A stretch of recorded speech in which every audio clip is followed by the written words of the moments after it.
Oh, it's magic. You know. Incredible. Ooh, Incredible. An introduction like this. wow. It don't get any better. Always just come up like that. Woo. Yeah. All right, now. I don't know. Well, here, I'll do the introduction, and then Sure. and then we'll move forward. Okay. As soon as that film drops off of the fades? camera, we can move in. Hello, gathered throng. It is I, Jerford K. Horcrims, your internet friend, and however it came to be, you've fallen ass backwards into Twitch's brewing show, Acquisitions Intoxicated. I am joined, as almost always, by Acquisitions Intoxicated brewmaster Eric J. Benson,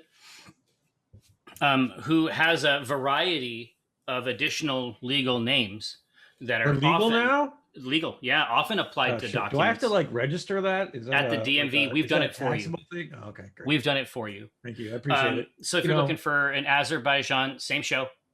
Edge Benson, same guy, right?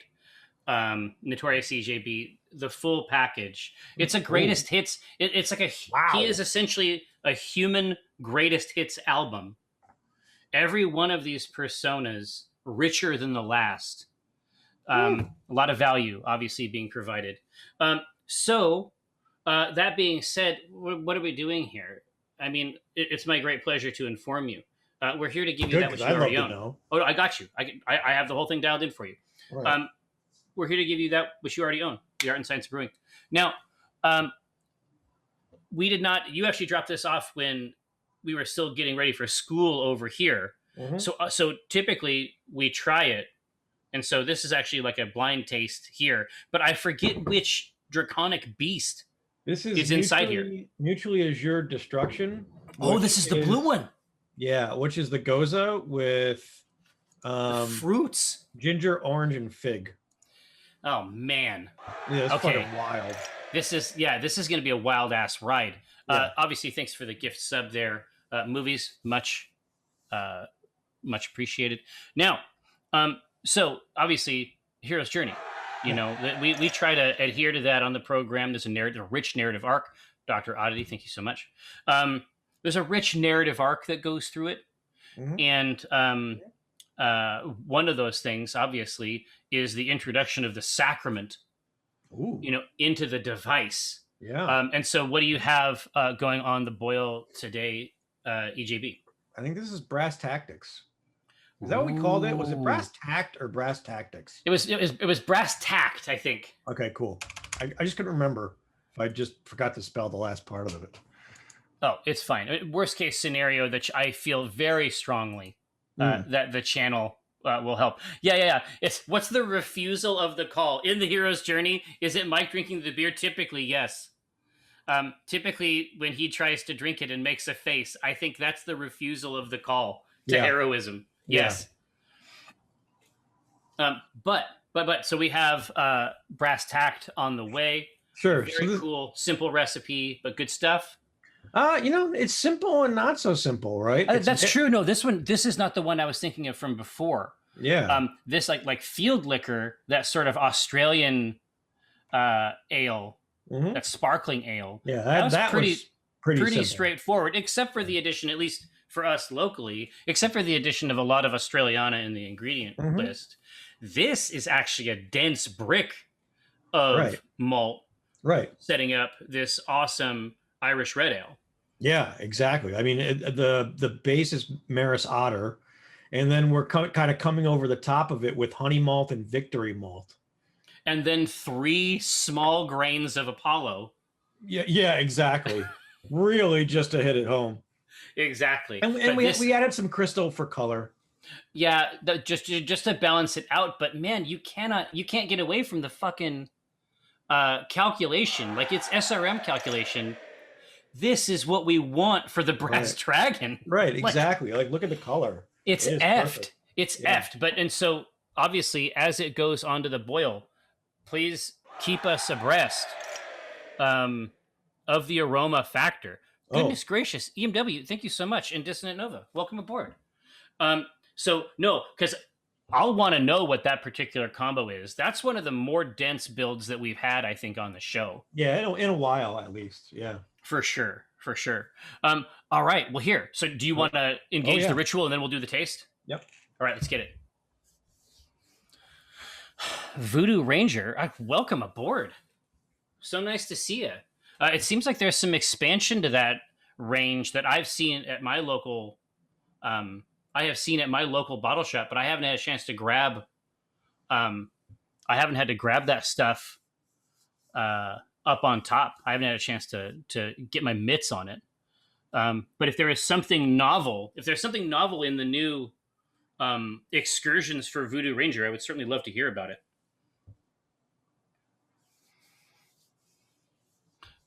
It's like he does the grain basket insertion so fast that I don't even have a chance to comment on it anymore. Like, I am shamed 100% of the time by this man. Voodoo Ranger beer brats at Costco? Damn.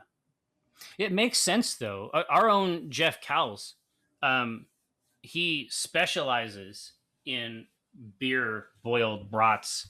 And it's a trade he used to ply at the office itself. Orion Rogue, welcome aboard.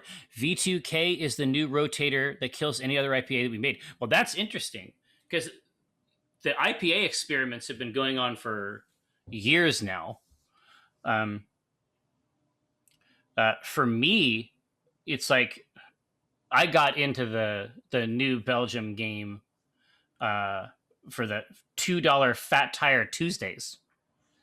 The $2 Fat Tire Tuesday led to all manner of gruesome acts.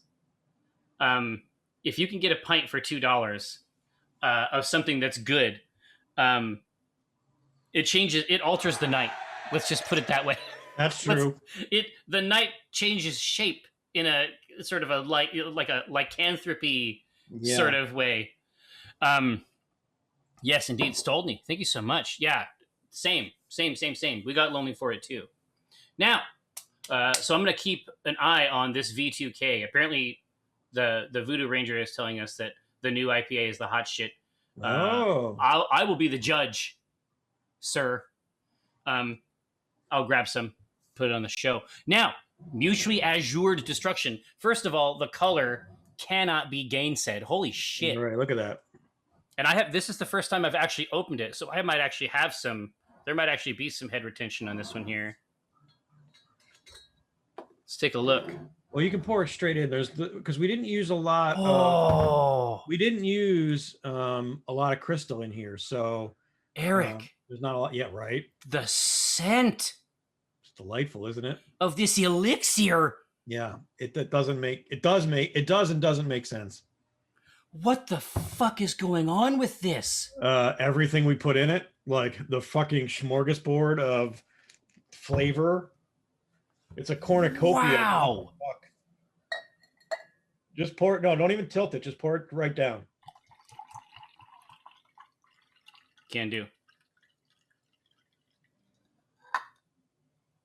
All right. Let's go to work here.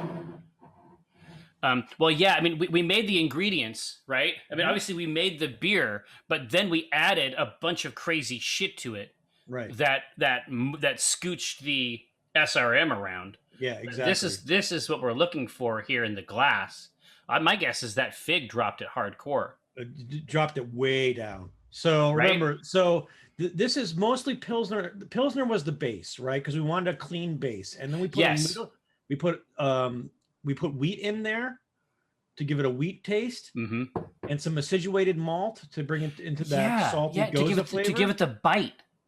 Our hops, we used Mosaic at both Boyle and Whirlpool. Okay, so a little hoppier. So we haven't been whirlpooling too much lately. Nope. But then we also added ginger and orange zest during the boil.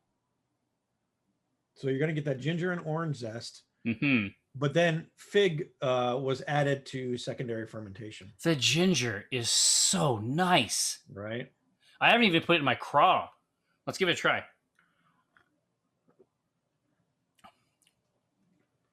Oh man, Wild, right? it's good though. Yeah. It's really good. I would not have called the fig. I think that I have never had that in a beer. Nope. I don't think anyone is fucking with figs in beer. No, but it works. Like, I'm delightfully surprised with this. It is. It's, the fig. Honestly, the effect of the fig, I think, is actually weirdly similar to when you get an oyster stout. Mm-hmm. That's what this body reminds me of. It's like the oyster stout. There's no oyster flavor of any kind. No. Right? Or the gooey duck, right? Right. What it does is impart something else to the body of the beer. Mm-hmm. Right? And it's weird. It's like an absinthe almost. But this is actually really smooth. Yeah, it's very incredibly smooth. And it's not like a giant fig in your face. It's just a fruit flavor. Right? Like it's a No, yeah, exactly. It's just flat and smooth and good, but it is not. It isn't trying to run the show. No, because the more I drink it now, the more the orange zest and the ginger is. Yeah, those through. build up, mm-hmm. right? So no, Pat the Pineapple is like, hey, when you talk about fig, ginger, and orange zest, where you're literally shaving that stuff into the boil. I think that how did you incorporate those additions? The ginger and the orange zest were in the boil. Mm-hmm. The fig is a pureed fig that it gets put into the secondary fermentation. Man, and not for a long time. ABV 5. So for us, right? On the southern end, recently, right? Like that's this not is bad at all. No, it's super smooth. God, that's not bad at all. Yeah, I would have if you told me fig was going to work this well in a beer. No, it makes me want to mess around with it more. It makes me want to keep messing with figs and Pilsner, frankly. Right. Keep it with the clean and then with this sort of bassy sweet. Mm-hmm. I just want to see what you can do in that, right in the middle there. Right. Tobias wants to know about the infection capability. Yep, you boil the figs. Yep, absolutely. Just bring it to a boil. Kills off anything. Yeah, you don't want to mess with it. You don't want to mess with it too much. But yeah, God, it's smooth. The smell is good. That ginger, it's the ginger plus the wheat. Mm-hmm. What's interesting is I wonder if it's the fig, because I think it brought it almost up to a medium to full body, somewhere's in between there. Yeah. Because judging purely from the malt bill, you're expecting a certain kind of thing, but this places it right in the middle. Right. There's a little bit more heft. Right. Like this should have been a light body, but adding that juice, that puree in afterwards really kind of hardied it up. Damn. Yeah, it's got me in a pensive mood. Yeah, so this palette is continuing to deliver. Yeah, Tyranny of Flagons is definitely what you order. Holy shit, that's a great name. What? It's not me. Who did that? Tyranny of Flagons. Well, at least when I saw it, it was via Piril, but somebody else might have referenced it. Maybe they were referencing, it's Jux. Jux? It's the full Tiamat flight, the Tyranny of Flagons. Absolutely it is. Wow. That's brilliant. Does it taste like a blue dragon? It tastes like it tastes like what a dragon would drink. It's like a dragon with like novel tastes. Well, remember, this was for the blue dragon, who's incredibly intelligent, who is and vile, right? Like, so this is where it's tricking you. Yeah. Well, and we wouldn't have been able to call the body trick either. Holy shit. That is so smooth. Yeah, I just keep thinking about it. Like I keep spacing out. Like I know I need to operate the program. Right. Like we need to do the show, but I keep spacing out Like I'll drink it and then I'll just think about it for a little while. And I Yeah. recognize that that's not, when it comes to host duties, like that's not the optimal play. No, right? but sometimes you just really need to enjoy, and enjoy the studio, explore the studio, right? Like Exactly. Explore the space. Explore space. God, Oh man, it's real good. No, Piril, we haven't done a rebrew of that one that had a bad yeast because we're doing a brew every week. Yeah, it's kind of hard to. Yeah, we don't look back except for in rare cases where we've actually come back and done a War Priest again. And we never look back in anger. So no, it simply doesn't happen. I don't. Yeah. There's a song, we can link it in the channel. But that's the key here. So it looks like another winner for the Tyranny. What's coming up next time? Like what's the next product? You what? The next dragon product. Talking? Oh, sorry. I was briefly. Okay. Sure. The next dragon product is Fathomless Fire. Oh, okay. So that completes the 5 dragon cycle for the chromatics, and then we moved on to the new product. Okay.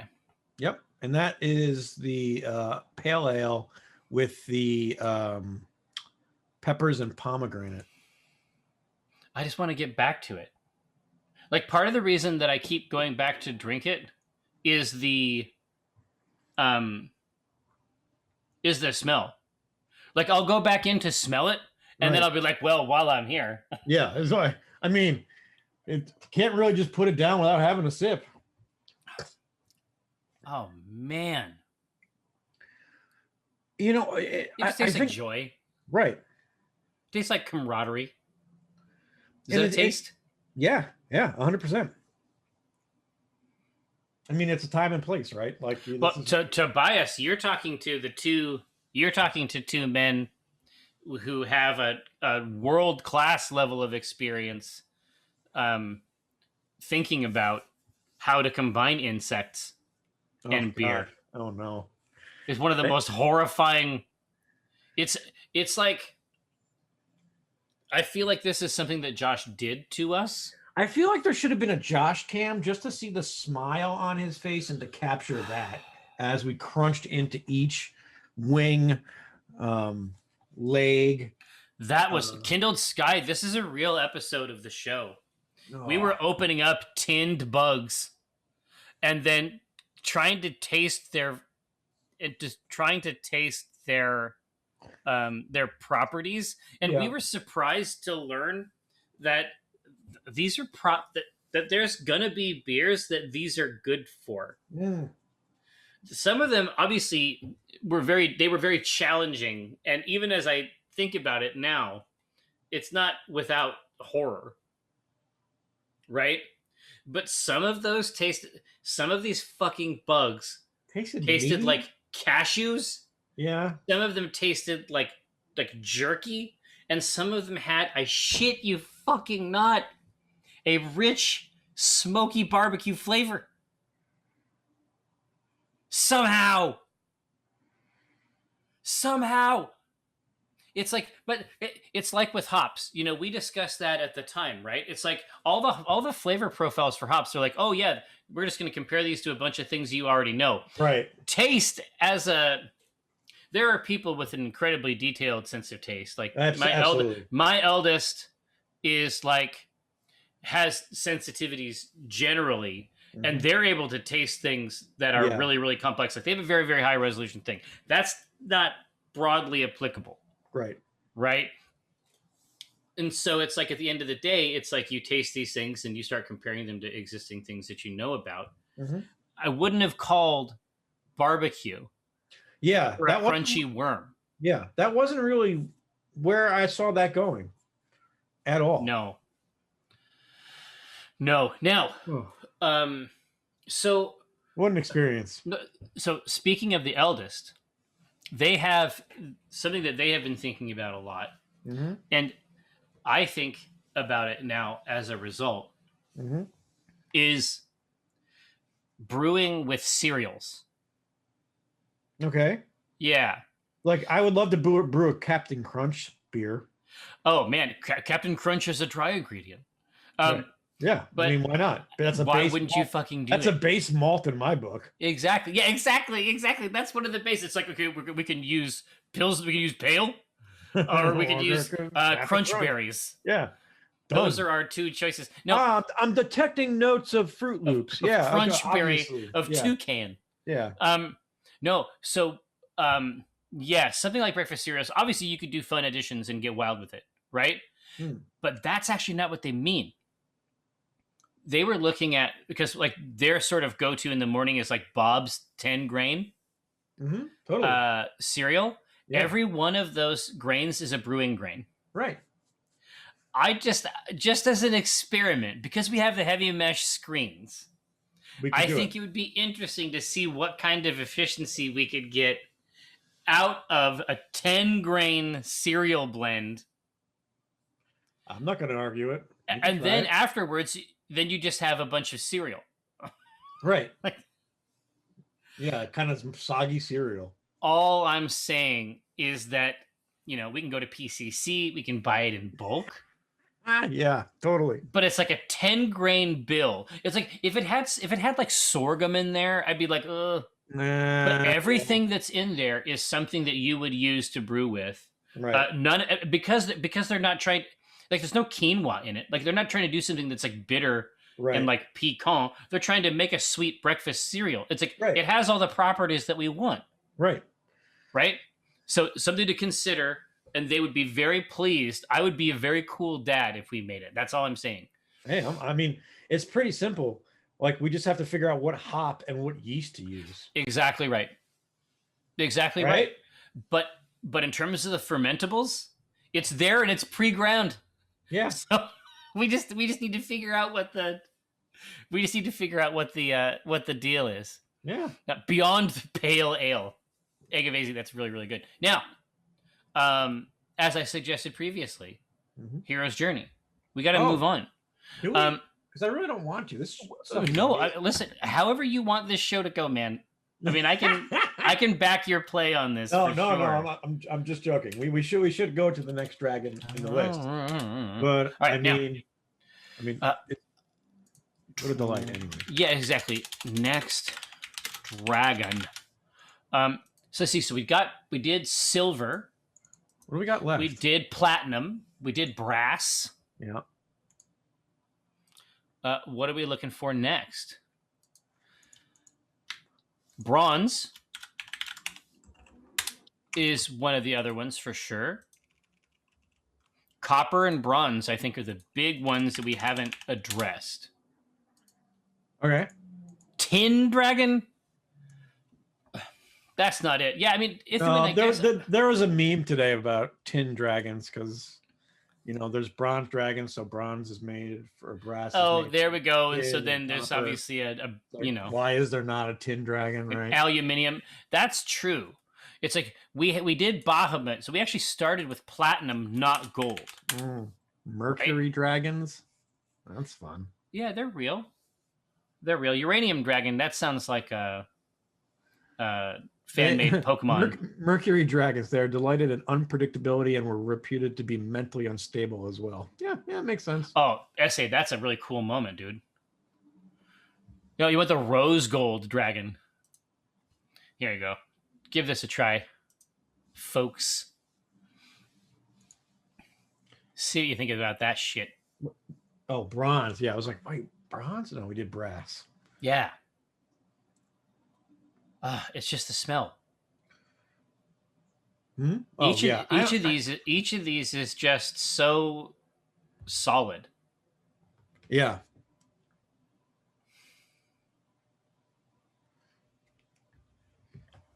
Wow.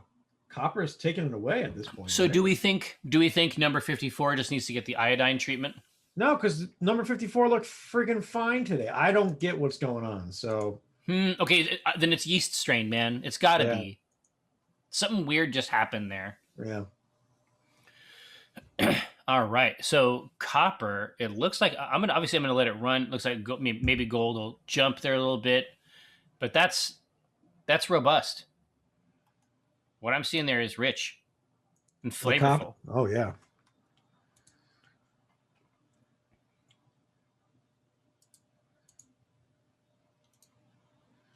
Is there any reason to leave the dragon theme until all beers are worms and all worms are beers? I mean, look, we can get out to that gem. We can get out to that gem level. We get out to that gem level. I would feel like, Yeah, like that's the stretch.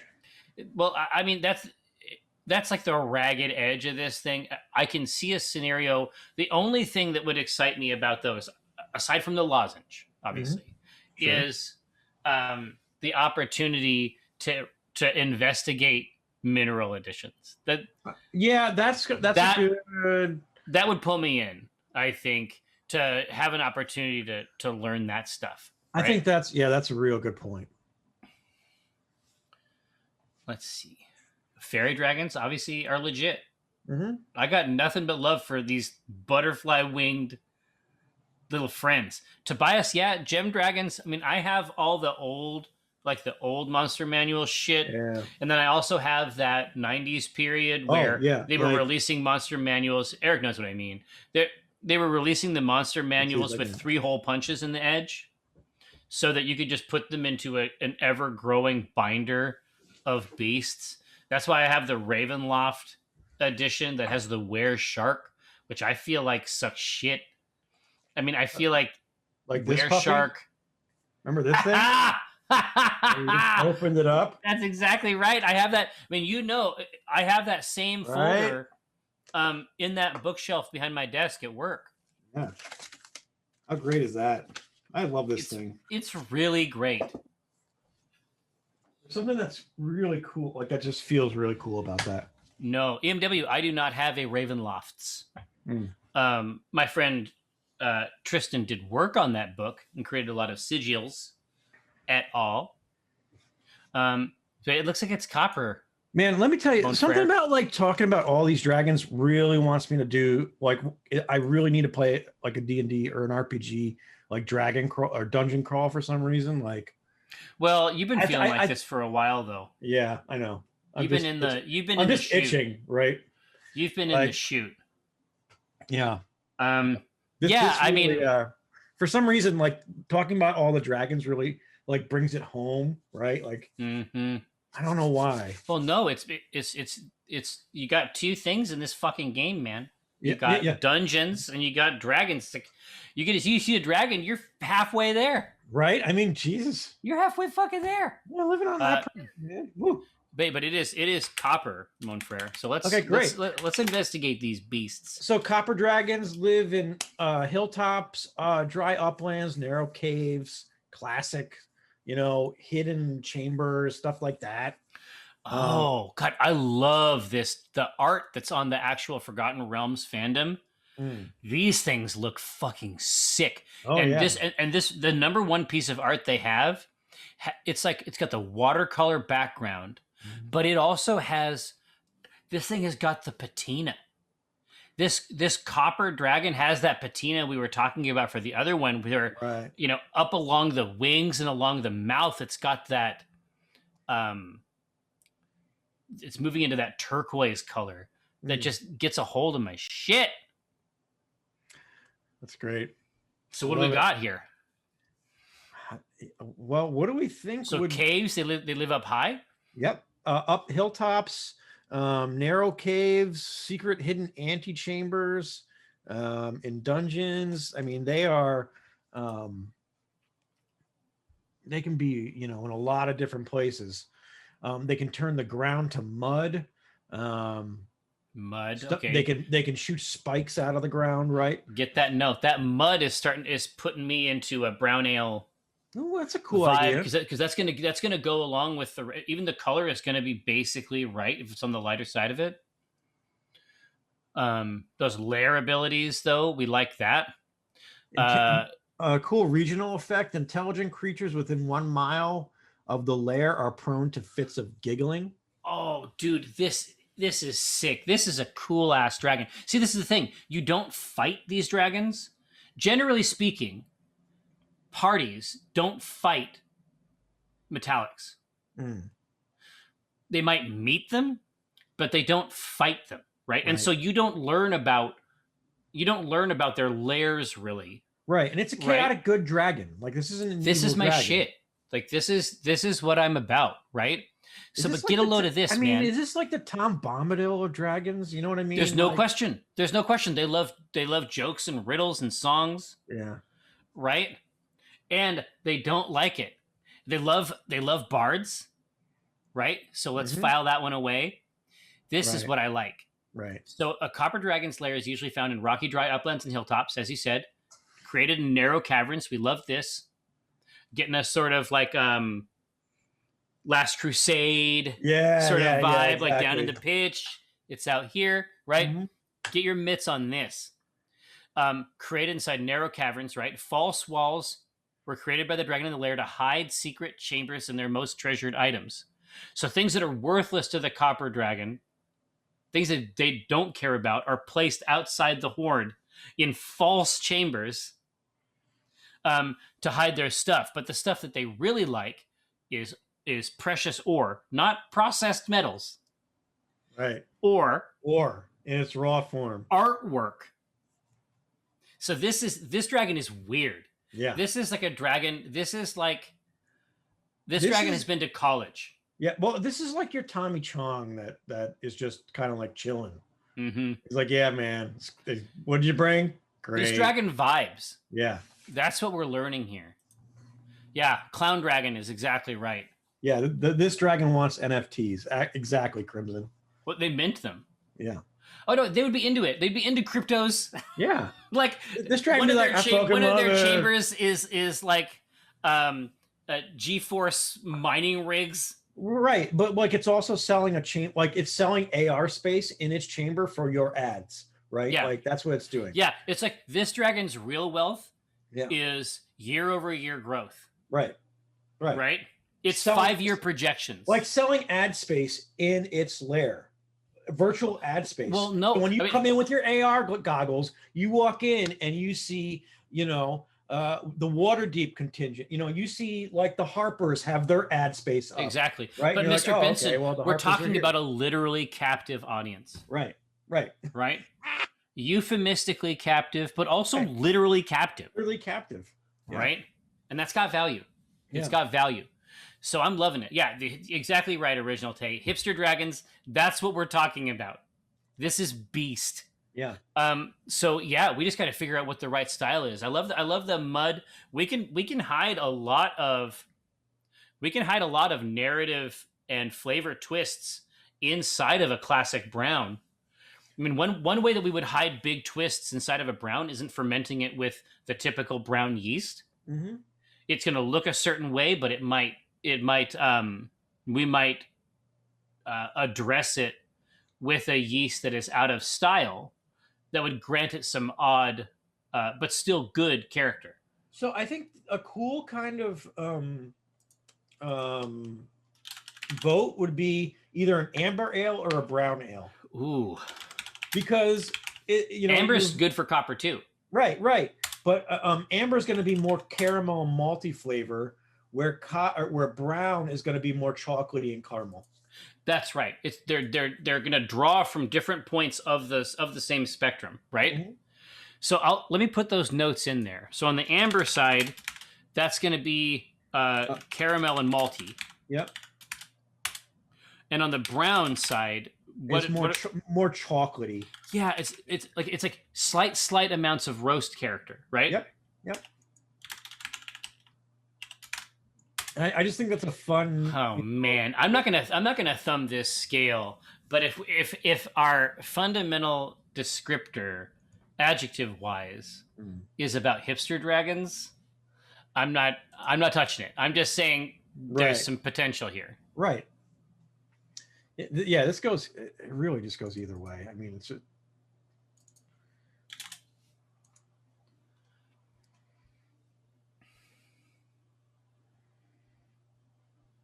God, yeah, look at that. The cold brew beer, yeah, no kidding.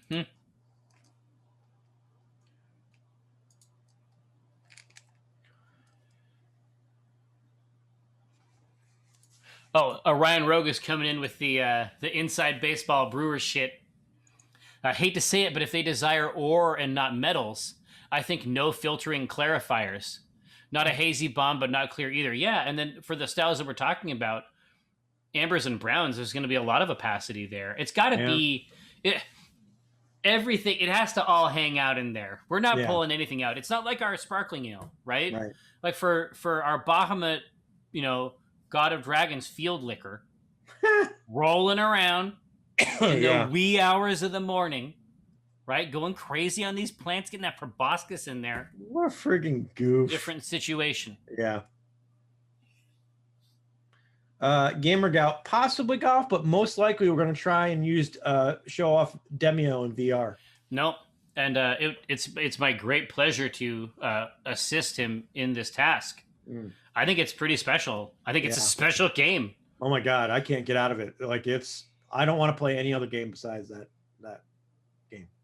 That's the one. I'm done. I'm done gaming. Well, yeah. When I was in there, other games. So I ended up playing with Kara, Mike, and Gabe in a 4-player game, and that we were able to actually deliver and get all the way through. We saw some weird bugs that we could fix by leaving and rejoining. I mean, it's my fantasy is that these are things that they'll be able to address well. But we're talking about even here at this initial launch, it's 3 separate platforms. Right. It's Steam VR plus Quest 2, which is pretty actually distinct mechanically from Quest 1. It's so distinct mechanically. We were discussing this before the show. It's the Oculus Quest 2 is the refresh rate on it is so much higher that it appears to have sort of cleared out Mike's physical issues with VR. Yeah, that's great. Which is quite interesting, I think.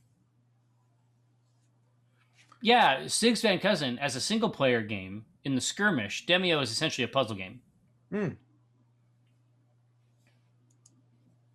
Now, no, they want the brown, which I think is good. We'll use that brown. That's going to be how we pull. That's going to be how we pull through the Lair abilities. Yeah, totally. Right, and then we're going to hide a bunch of twists inside that malt body. This is going to be perfect. I did not thumb the scale. I'm not saying you did. I'm not saying you did. I let it be. Okay, so let's talk about how we want this to go. EMW, you were late, but you also voted for the winner, so maybe it's fine. So, where do we want this to be on our ABV chart? Usually it's around 4.3 to 6.2. For browns, browns are not, they're not aggressors. Right. So which side of that scale gives us you're giggling from a mile away distance? Is that you start giggling ABV? A mile away? That's really the rule? Yeah. God, that's funny. That makes me want to use one. Even if it's a serious conversation you're having. Oh man. Imagine if we handed something like that to Chris Stroud. Oh God, are you kidding me? It'd be great. That would just be a great It'd be a delight. Table. That would be a great table. Yeah. All right, so it starts out at 4.5. 4.3. So you can, if you want to bump it to 4.5, do it. Roll with it. So I think that the higher ABV might be the giggling, from a long way away. I think the lower ABV is going to be the you going into the lair and just that's chatting. The wandering portion. Yeah. That is sure to occur, once you have the misfortune to find your way in here. Well, it's I see these motherfuckers as puzzle room. These are puzzle room guys. It's a good dragon, so it's not there to hurt you, right? Unless no, but it doesn't want you. But it's not going to let people take it. It's not going to let people take its shit. Sure. Right, but I just like the idea that they're going to be setting up puzzle rooms and stuff, themed puzzle rooms. Yeah. Well, worthless items are put on display in open caves to tantalize treasure seekers and distract them from where the real treasure is hidden. Yeah, that sounds like a puzzle room to me. But the important thing about it, I think, is that what they consider valuable and what an adventurer considers valuable, they might be completely different things. Right. Exactly.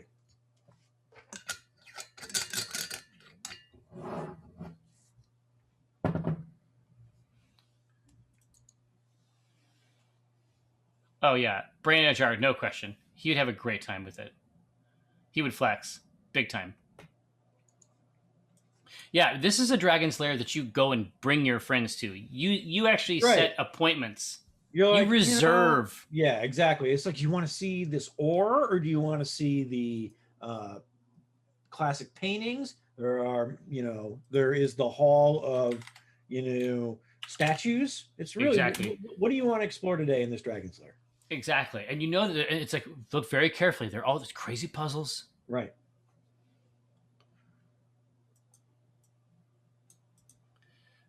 All right. Yeah, Pyrrho for sure.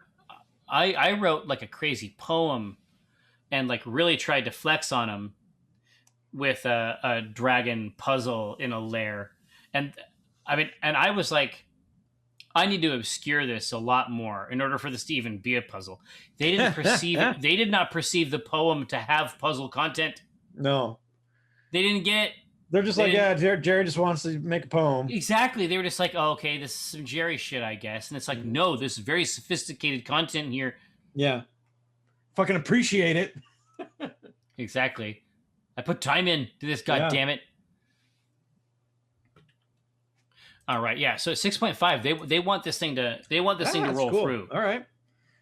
So let's talk. So that's that long range, mile out, Giggletown. Right. Giggletown, USA. Won't you take me to Bow-Wow? Wow. Giggletown. So SRM is usually 18 to 35. So we kind of got a big range here. 18 to 35. Oh, it's all good.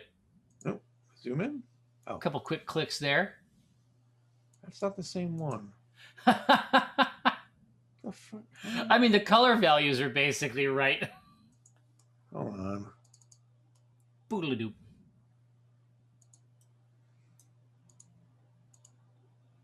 Boodle-a-doop. Oh, hey, that's the product right there. Yeah. So 18 to 35. But we could, we could go lower if we wanted. We could go to 13 if we really wanted to, right? And give it a little more coppery. Absolutely. So what's our range here? 13 to 35. I mean, oh wow. Okay, so it can be rich. Yeah. It can be mucky if we wanted to. Yeah. And the farther north we go on this, the probably the neater the roast character we can tuck in. Totally. Yeah, absolutely. Now that doesn't to say that we can't get. I mean, you can make blonde stouts, so there's lots of ways to get cool roast character. Right, exactly. Up to and including literal coffee, which might actually be a great addition as a dry addition in this like hipster dragon. Right, like a couple beans. Yeah, exactly. Just and obviously we can do the home roast. We can get it popping. I just ordered 5 pounds of Ethiopian beans from Sweet Maria's. The Yirgacheffe? Like the no, it's a honey and chocolate flavored bean. Oof. And I'll share it with you once it comes in. But it was indeed amazing. Yes, sir. And I got some. I ordered a little bit of extra stuff from this last batch that I can impress upon you. So 13, obviously very cool. We like that. Let's say 20 is another good position in this continuum. And I feel like 25 is lurking in an antechamber, right? Like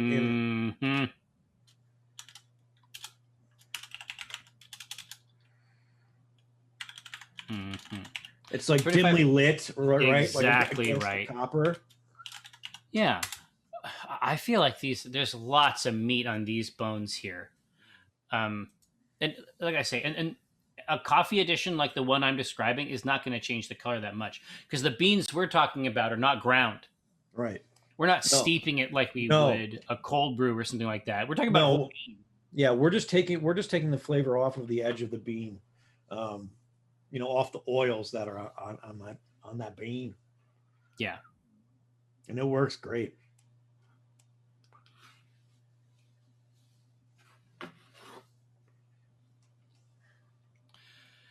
Where are we at? Ooh, okay. Got a little bit of a fight here, yeah? Yeah. There's some pig wrestling out there from the bottom to about 75% of the way up. Right.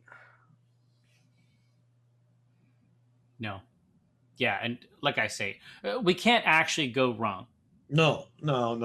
Anything we do here is just solid. Yeah, we can't actually go wrong. That being said, 20 is essentially an old penny type color. Oh yeah, that's a really cool way to look at it. There's a little patina on there. Yep. Put it in some Coke. Put it in some Diet Coke. Ooh. You know, that Revelation bopping. So I don't know if I should tell this or not, but it was funny. My uncle, or my aunt, was having her house redone, and they were putting a pergola or like not like a weather vane, but like a brass. Is it pergola on top? Yeah, on top of the house, right? Oh, okay, wow. And it was made out of brass. So she comes home, and she sees the construction worker that's building it pissing on the brass. She's like, "What the fuck are you doing? You need to stop this." Right? He's like, "Oh no, it makes it patinas it incredibly quick." Is it real? Yeah, and it worked, and it was hilarious. So it's legitimately a craftsman thing. Yeah. To pee. Yeah. On the thing that you're installing. Yeah. I laughed my ass off when I heard about that, and it worked. Wow. A cupola. Thank you, Orion. Yeah. Orion wrote a cupola, not a pergola. It was too funny. Oh man. No, I can see. Looking online, I can see it.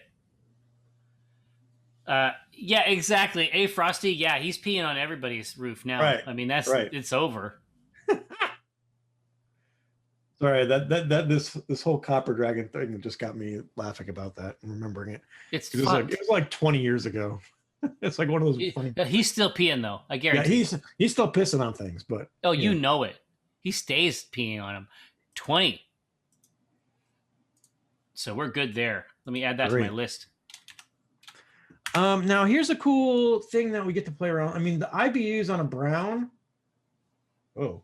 Did we lose your stream? I don't know.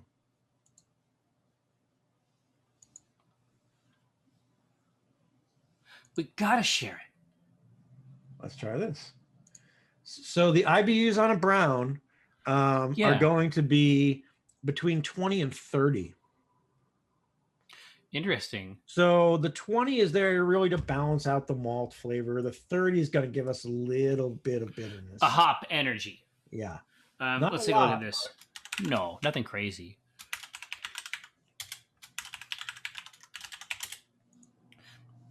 So 20, 25. Yep, 30.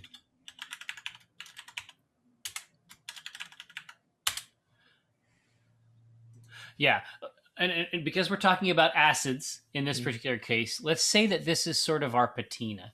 Mm-hmm. This is how we're going to know sort of like what the age range our dragon is. Are we talking about ancient?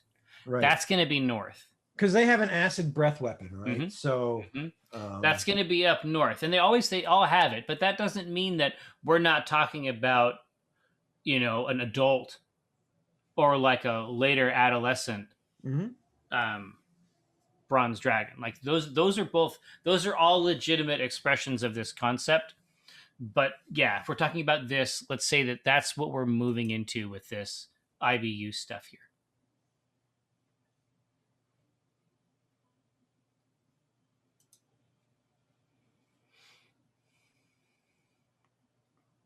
Oh no, did Dr. Branajar end up in the word jail?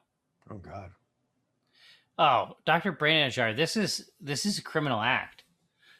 What happens when a copper dragon hits you with its acid breath? You get verdigris burns. That's jail time. Jail. That's some serious jail time. Right to jail. Believe it or not, jail. Believe it or not, just jail.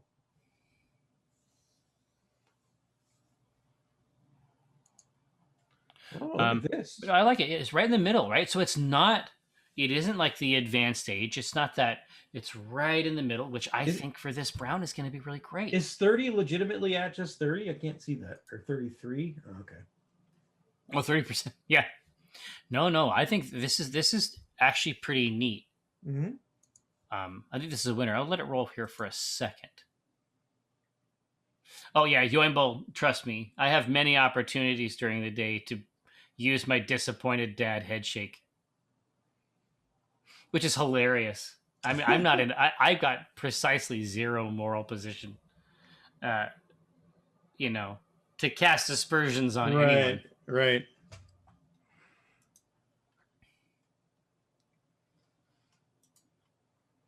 Man, Right. I am still stoked about this beer.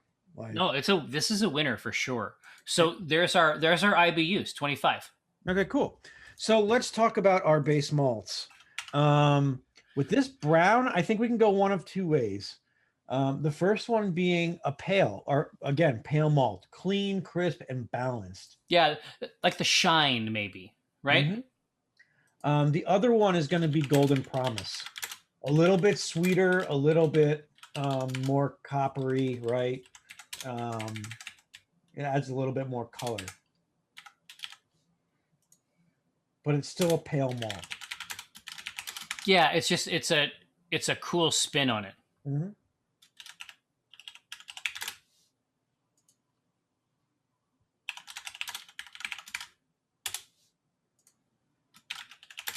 All right, take a look at this chat.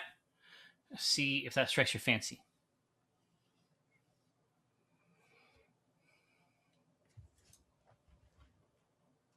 It's up to you. I mean, yeah. Maybe we just toss them both out and just say you have the power. Yeah.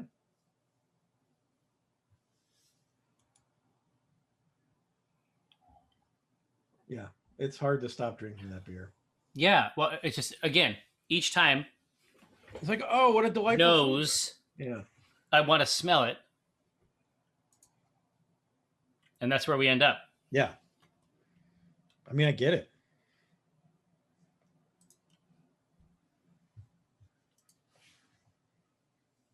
Oh.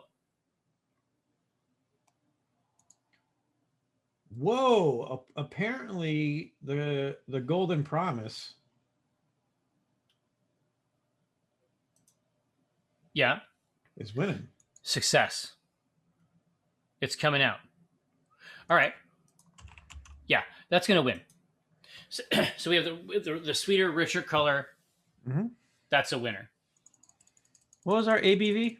The ABV that we have projected from the chat is the 6.5 in keeping with this bizarre, like genuinely bizarre lair property that makes player characters laugh and giggle from a mile away. Okay, great. I love it. I think you want to. I think that you want to found your town near this right. beast. So the first one we want addition we want to talk about is a chocolate malt. This is going to give us a nutty, chocolatey flavor. Yeah, I mean it's. I mean that sounds good to me. Or we could use special roast. This is going to give us a biscuity and toasty flavor.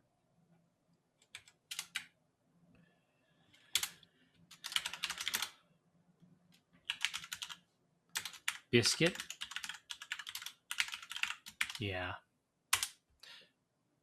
Right. There's they both win. You're right.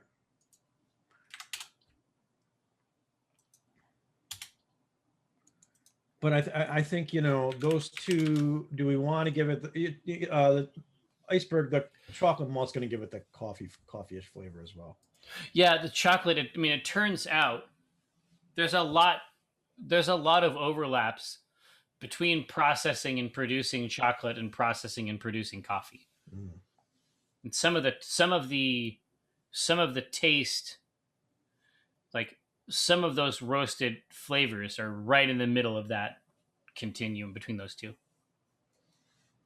Yeah.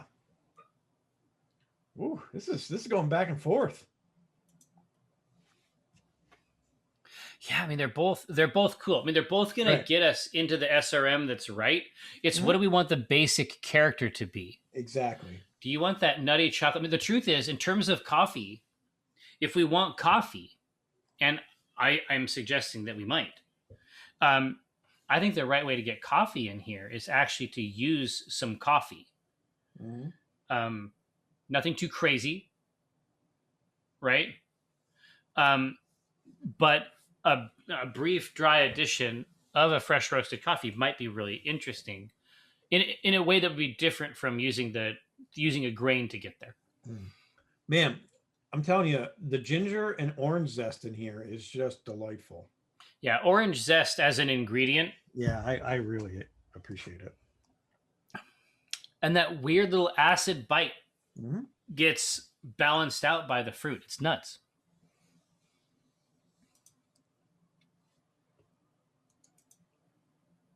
It's nuts. No.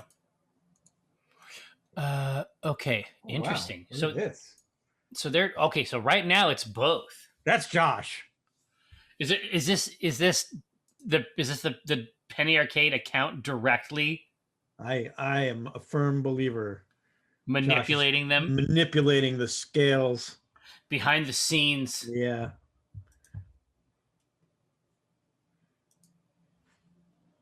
I mean, we could throw both of them in. Yeah, I mean, if it's gonna stay, okay. So it was both 11. Hmm? Subtrans. Tell us what you think of it. So, and then they were both 13. So I'm gonna wait here and see if chocolate malt comes north. Yeah. And if it does, I think that we have our answer. Right. Stolny, no, it's fine. But I'm saying that if what they want, I mean, the truth is, this can have mega body right in the middle. Yeah, I'm not upset by any of this. Nope, it's 15 and 15. So let's just put it up. Okay. So hold on. So chocolate and special roast.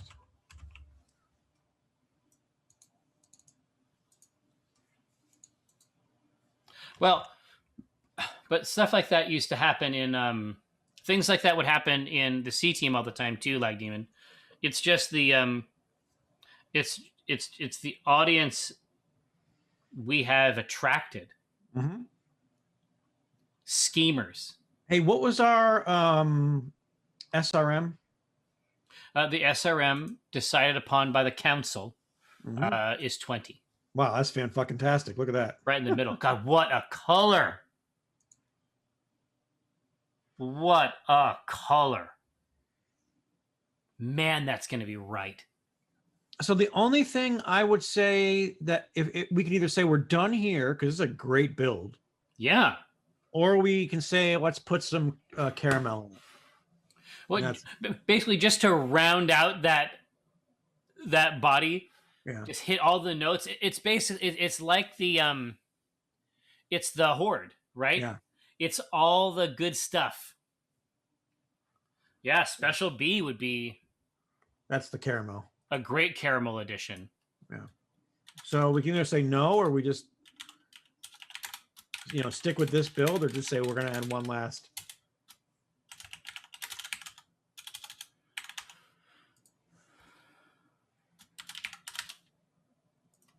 All right, try that.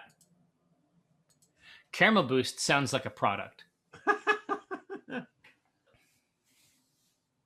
Pat, it was the pandemic.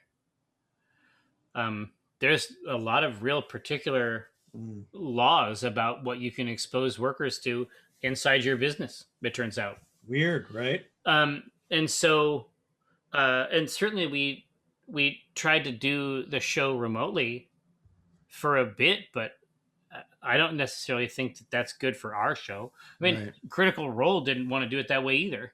Right. But the laws in California, because so much media is made there, they have a very different infrastructure for petitioning the government. Right.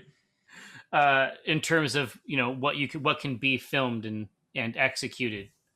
It's a very different situation here.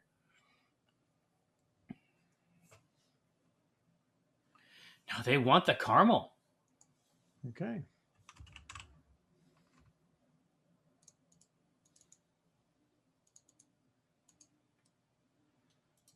Yeah, but incognito, that's going to happen any place workers are. There's going to be an attestation as they enter the place of work. Mm. That's just going to be a normal thing anytime somebody goes into work. That's not. There's nothing particular about that. This dragon is just like the chillest. Like, I got what you need. What can I do to make you laugh? Are you having a good time? Exactly. I got some chocolate for you. I got some special beef for you. I got some special roast for you. Well, yeah, this is. I see this. I see this as this is like that hipster that executes talc. This is the bronze. We're doing a cool brown ale for it. Bronze? I thought this was copper. Copper. Sorry, I messed up. Copper. Thank you, Ethan. We got there. But that's the main takeaway. Yeah, Dragon, Dr. Good Times. Yeah. Yeah. And so, but it should be noted that that everybody who performs and writes the C team is all fully vaccinated at this point. Right. That doesn't mean that the law has changed, right. But it means that we're ready when laws do change. Mm-hmm. Okay. Yeah, they want the caramel boost. Okay, I think it's great. Yeah, I've got it in here. So what kind of hop flavors do we want in this beer? I mean, traditionally, it's citrus, fruity, tropical. I mean, all the American hops.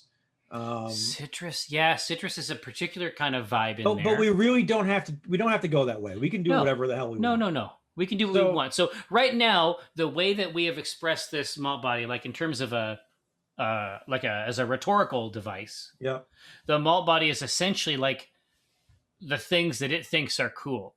Mm-hmm. It's things that it likes, right? So how do we throw that into the next thing?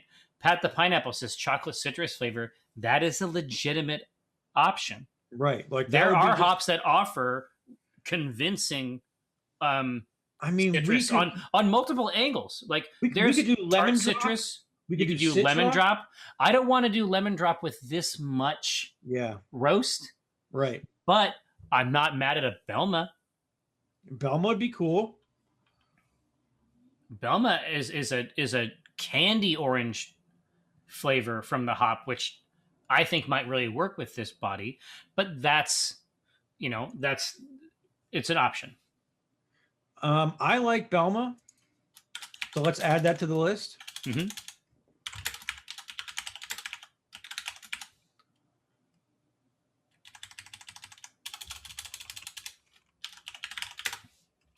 Mm-hmm. That could be an interesting one. It doesn't have to go too crazy, but it's going to impart the vibe. I mean, you're getting orange, grapefruit, pineapple, strawberry, melon from Belma. Yeah. Okay. It's a pretty broad character. Now, if we want to move into something herbal, which I think might also be a funny joke. What are your thoughts before we go there? What are your thoughts on El Dorado? Well, you know how I feel about El Dorado. I know, but in this beer, is there a point to it? Stone fruit think about, against pineapple, pear, chocolate, watermelon, stone fruit. It's very fruity. Do we want Belma to be our fruit option and then have a different hop sort of go in like in an oblique direction? Yeah, we could do that too. Absolutely. That might be interesting. Right. Yeah, I think herbal spice might give us the rest of our hipster joke. Okay, I like that. Let's look at some good herbals. We could do first.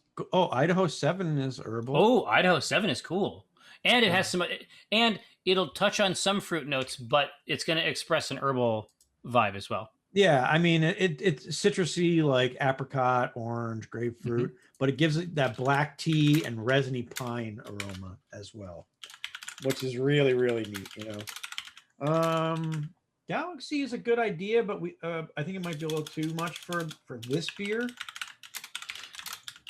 In the brown, yeah, it might be. Yeah.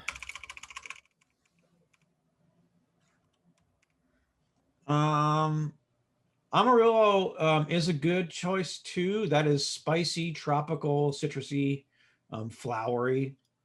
Interesting.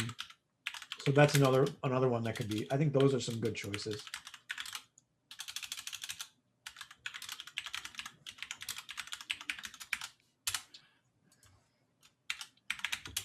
Okay.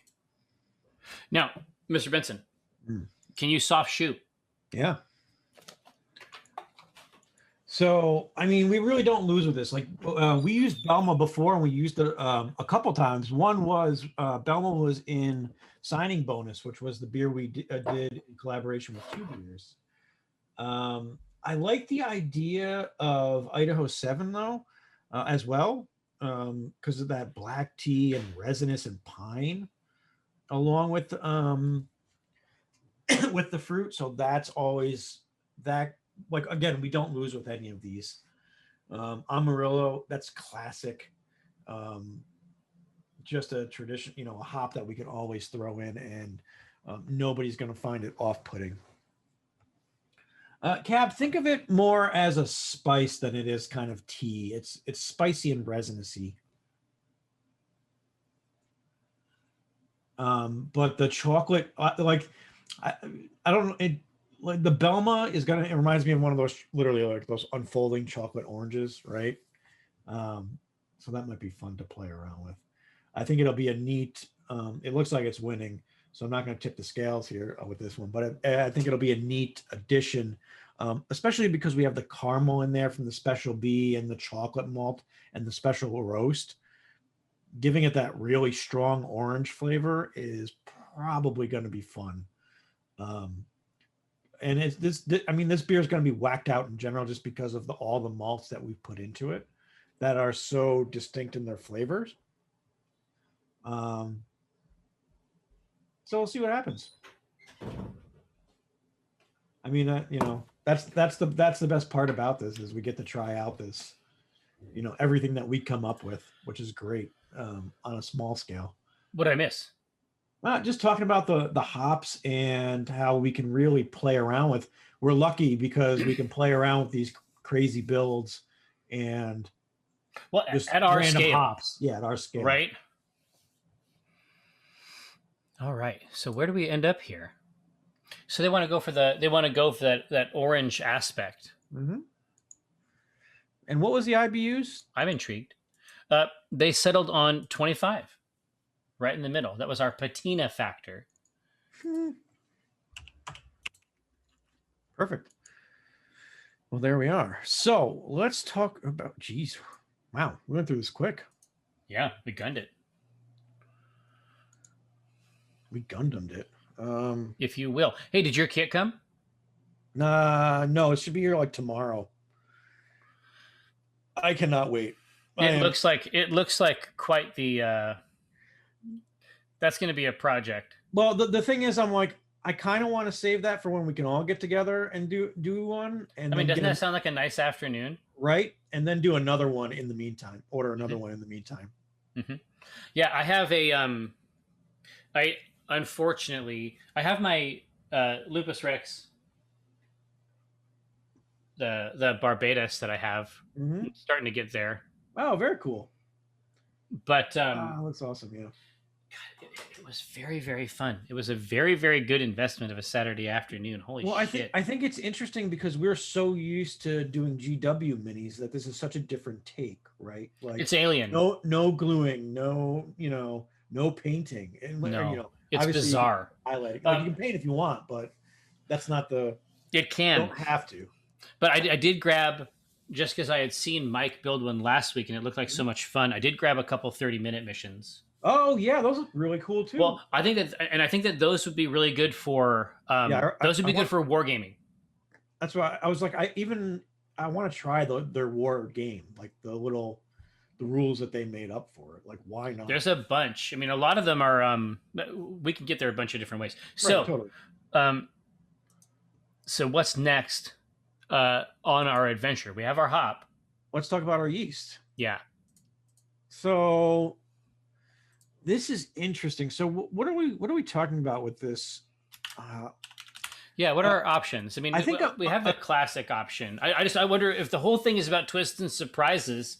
I right. wonder if we don't look specifically outside of the brown ale, like the classic brown ale strains. Right. So one we can do is American Ale 2. Yeah, exactly. It's slightly fruitier, but still clean, right? Yep. Tart, nutty flavor, more fruity.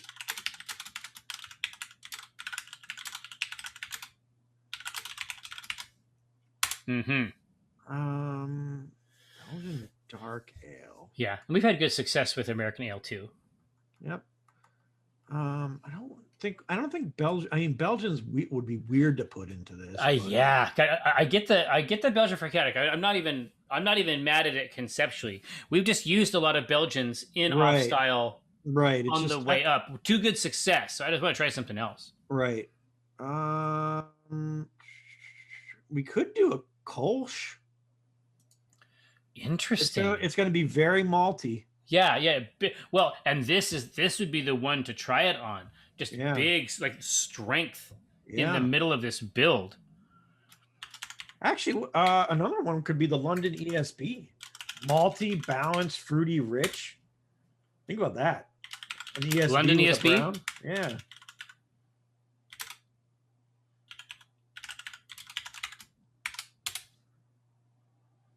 Yeah, so the London ESB is sort of on the opposite side of the American Ale too. Right. Right? Right. But man, if you have ever had a Kolsch, when they specifically call out malty, you know what they mean. Right. A Kolsch is like a fucking insuperable wall of sweet malt. Mm-hmm. Right? Like it's really, really good, but given what it looks like, when that Kolsch hits you, it's clear and golden, right? So you don't expect it. No, it has a surprise for you when you bring it up. You basically hit a wall made of malt at 60 miles an hour. It is this is a friend that you can drink, essentially. Absolutely. But you have to chew it. Beckenbauer says that Kolsch is like a diabetic XP. It's got that rich maple character. Is that what you mean? But because it looks it's so beautiful and crisp and clear. Right.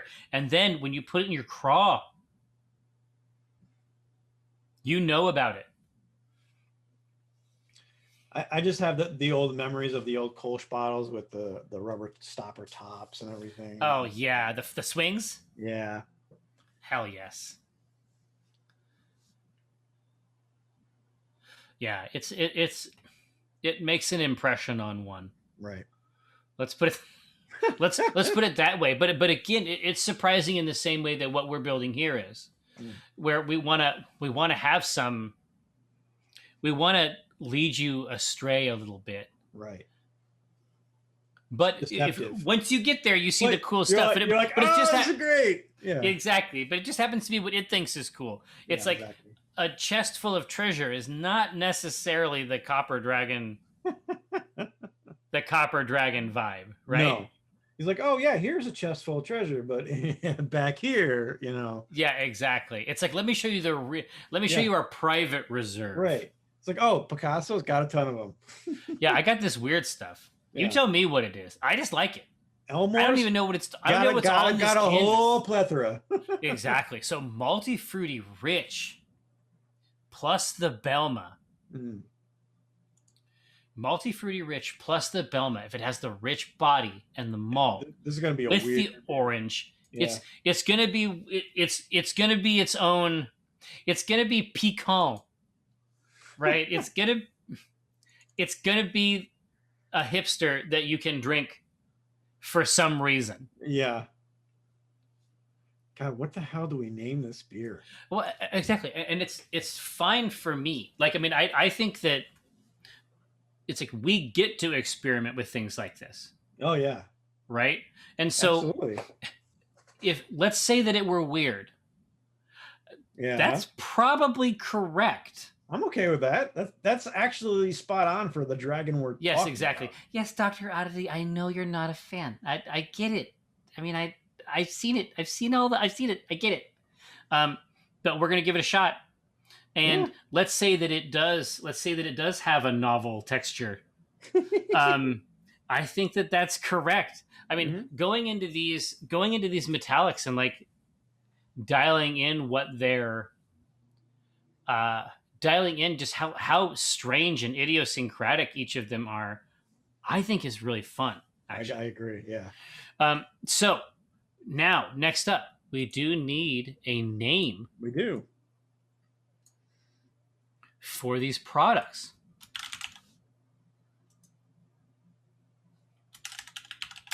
Giggly water. Yeah, pretty much whiskey. I got it in there. Whiskey, I appreciate how you spell your name. Yeah, classic. My sister got me a book called Whiskey that is like whiskey spelled this way. Cheese. Oh. Yeah, but it's spelled this way, but then it has a parentheses with an E in it. Yeah. Giggle juice, coppery mirth, burnished mirth, copper macchiato. Yeah. Crits and giggles. Yeah, there you go.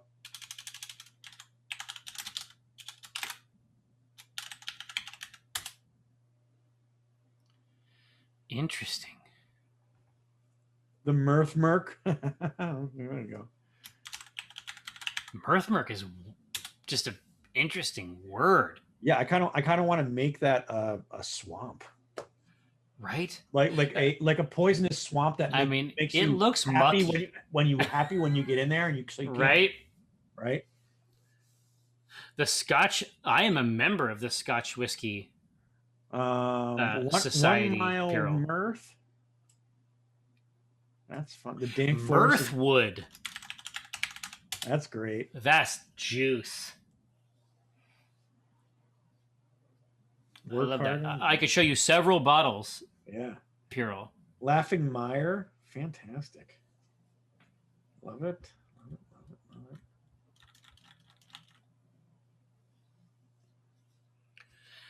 Exactly. Violent. That's what I was trying to get at. Lair-Do-Well. Nice. That's some dorky shit. That's some great stuff. I love it.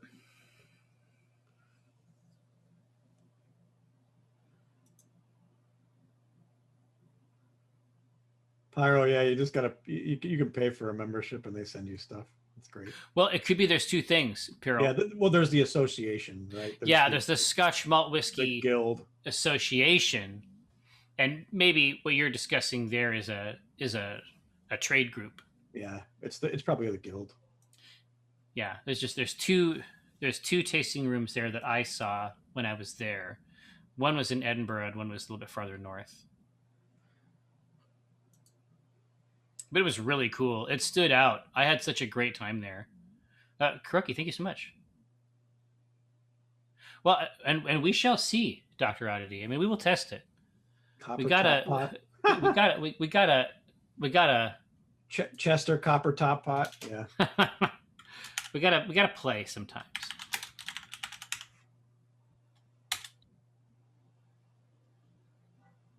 All right, now let me put these up.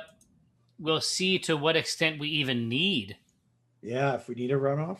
Exactly. Yeah, Major, that's what I was thinking. God, all these are really good. I'm fine. Jesus. Oh, I see. You were suggesting that as a name. Wow. Interesting. Lair-Do-Well is starting out with a brutal intro, but then Crits and Giggles is jumping in. These were not the ones I was expecting. Like Mirthwood and Mirthmerk. I mean, I'm into those. I mean, obviously, there's a certain amount of linguistic fetishism involved, right? But Mirthwood is just mwah. All these are fantastic. It's just wow. I think it's Crits and Giggles and Lair-Do-Well that are really the runaways here. I think so too, Trance.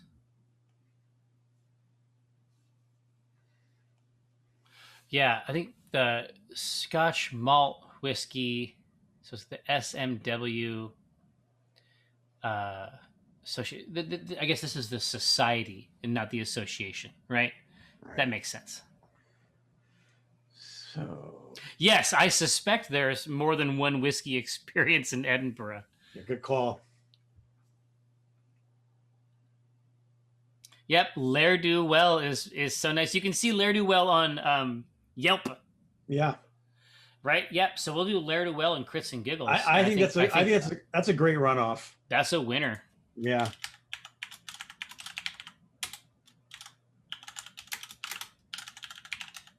How do you not like that? Jeez.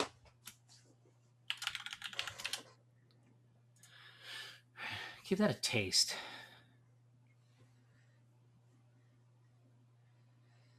What, Major Death, are you Scottish also, or are you just an enthusiast of the form?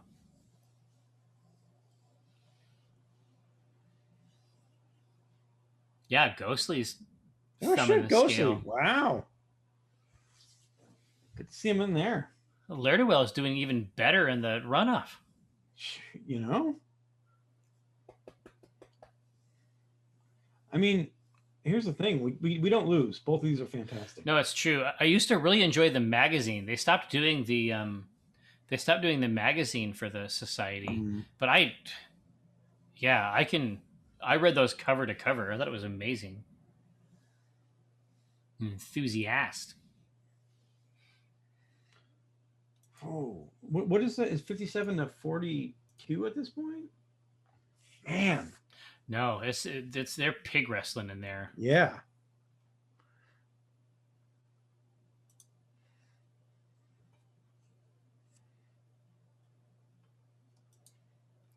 Yeah, I was listening to a TikTok yesterday of a Newfoundland accent. You can stop right there.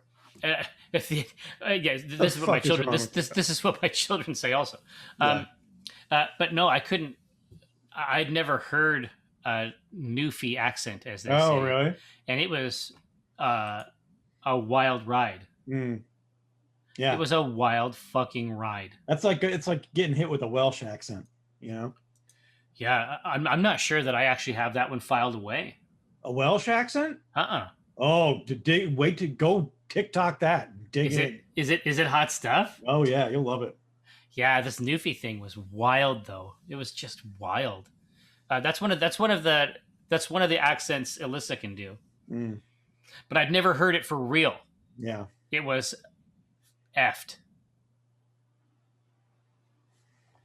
Talp, yeah, you're the Scottish guy who doesn't drink. It's a wonder you haven't been deported, but you spend a lot of time in the bar at the Sheraton for somebody who doesn't drink. I'll tell you that much. All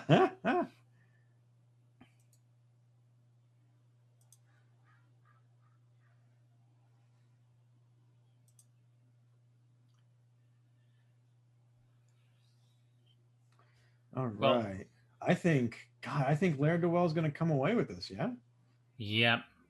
Yep. Lair-Do-Well. God, and you can see they're both great, but you can see Lair-Do-Well right there on the label, right? Yeah. Like the letters themselves, sort of like maybe the whole thing. Maybe you know what it is? No, the whole surface of the label is a maze, and then certain parts of it are rendered in the different color. Yeah, that's a good one.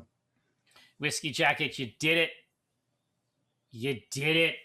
Now, let me get a hold of... Oh, Talp, fear not. I mean, we'll see what we can do. I mean, maybe we can get you to try something we've made. Oh, Ghostly is out here in the chat saying, we still have beer in the fridge aging. Oh, and trust me, we know. Those beers are designed to age. Those are lagers. They're ready to go to work. Yep.